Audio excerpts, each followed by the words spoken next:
Tuwing kabilugan ng buwan, ang mga tiga-barangay Saging sa Makilala, North Cotabato natatakot na lumapit sa bahay na ito. Siyempre, sir, kay mangagat man, mahadlok ta eh. Ang kanilang kinatatakutan, hindi aswang, kundi isang buwaya.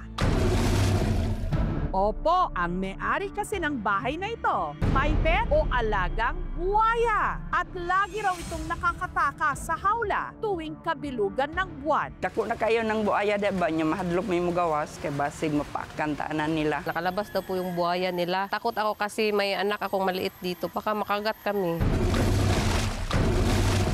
Meron daw bahay sa Makilala, North Cotabato na ang alaga buwaya, yung totoo ha? Sinadya namin ang kinatatakutang bahay at pinatuloy kami ng may-ari, ang negosyanteng si Vincent.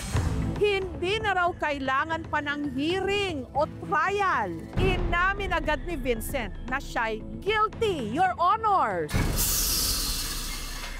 May alaga akong buhaya for 16 years. Ito si Crocs, isang Philippine freshwater crocodile. Si Crocs po ay nasa 7 feet. Ang estimate ko, nasa 200 kilos. Simple lang alagaan. Dahil sa laki ni Crocs at hindi ligtas na makihalubilo sa iba nilang mga kasama, pinagawan siya ni Vincent ng sarili nitong hawla. Ito wala pa ito dati. Maliit pa lang itong bakal. So, parati siyang lumalabas. Kulungan na pinagawa ko, siyempre may drainage, tapos may bakal, parang rehas. So, every time ako maglinis sa kanya, ni-drain ko yung tubig. At taliwas sa akala natin na mapakaw ang mga buwaya, 1 hanggang 3 beses lang daw kada linggo ito pinapakain. Right. Kung gutom talaga siya, kumakain talaga siya ng 3 manok. At taliwas pa rin sa akala natin, ang mga buwaya, katulad ni Crocs, may kabusugan. Hindi katulad ng iba dyan. Kung busog siya, hindi na kumakain. Pinapababayaan lang niya yung pagkain sa pond niya. O hindi kagaya po ng mga politiko. Yun ang mga gahaman talaga. Kahit busog, ilalagay pa rin sa bulsa yung pera.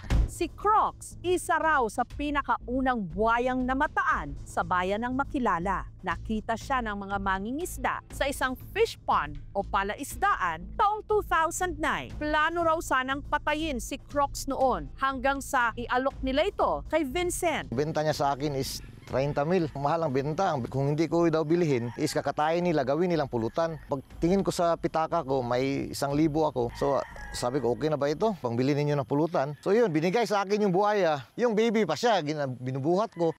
Pero ang hindi raw maipaliwanag ni Vincent ang tila pag-iba ng ugali ng dambuhalan niyang alaga tuwing kabilugan ng buwan.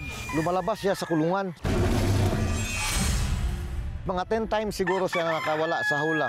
Taka kami, bakit siya makaakyat na ang bigat niya? Pumasok yung kabilugan ng buwan doon sa cycle ng breeding nila na mas active sila. Maaaring yung month na yon na breeding season nila, mas nagiging agresibo sila.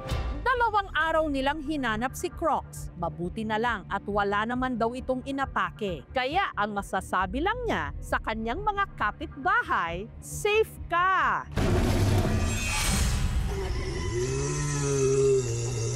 Kinaumagahan, nakita ko lang siya sa gilid ng bahay. Dali. So yun, tinawag ko mga tao ko, ipabalik ko sa kulungan. Yung mga kapitbahay namin dito, hindi na sila magdaan dito sa highway kasi nandoon daw ang buhaya ko sa swamp.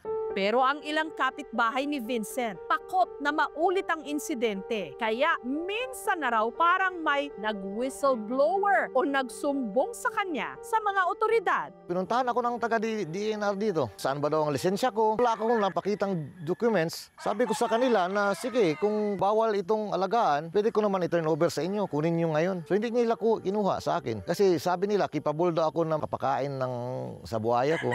Nitong Huwebes, muling binisita ng Senro o ng Community Environment and Natural Resources Office si Crocs. Malawak po yung kulungan niya. Maayos naman po yung kalagayan. Mas napapakain po nila. Based sa Republic Act 9147, bawal talaga mag-alaga ng mga wildlife, lalo na yung crocodile, na wala tayong karapatan ng mga permit. Kuha lang tayo ng permit. Okay, sige po. Okay, next week.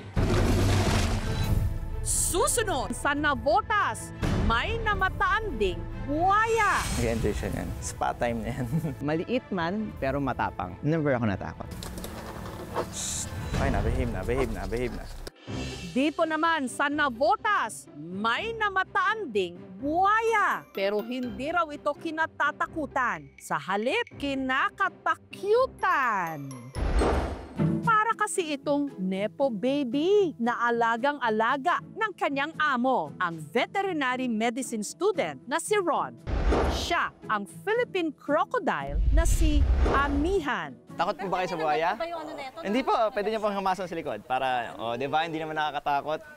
Nariyang pinapaliguan gamit ang toothbrush. Okay na, behave na.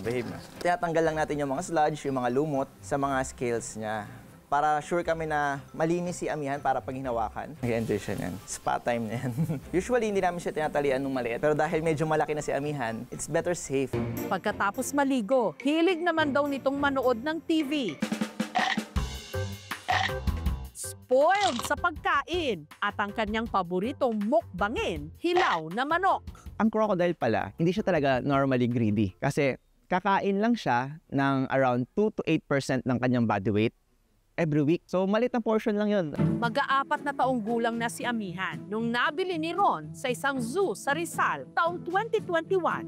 Nasa 3 feet lang ang kanyang haba, 4 kilos ang timbang, simbigat daw ng isang bagong panganak na sanggol. Maliit man, pero matapang. Never ako natakot. Alam ko yung gestures niya, alam ko yung sounds niya.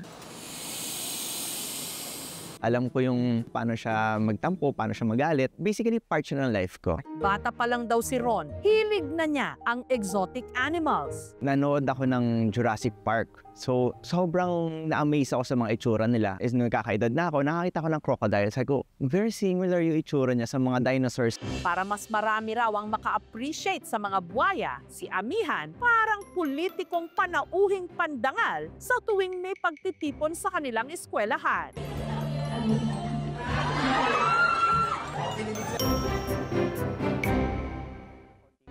Ang mga buwayang nare-rescue naman sa wild sa Palawan, madalas i-turn over sa Palawan Wildlife Rescue and Conservation Center sa Puerto Princesa City. So yun lang yung ating pinaparami, kinoconserve. Yung ating indigenous na Philippine crocodile. Pinapangalanan din ng mga ito na kadalasan hango sa lugar kung saan sila na-rescue. Gaya ng isang ito, si Aklan. Makikita mo nga lang minsan nasa ibabaw, parang hindi gumagalaw, nagbibilad sila sa araw. Ang pinakamalaki naman daw, si Makaraskas. Matagal na siya dito siguro mga late 80s and 90s pa siya dumating dito. Napakalakas ng bite force ng buhaya. Ika nga pagka sinagpang kang ganon ng buhaya, yung full grown na buhaya, siguro parang isang sasakyan. Ganun kadelikado ang buhaya. Kung makakita ka yan sa wild, wag mong lalapitan.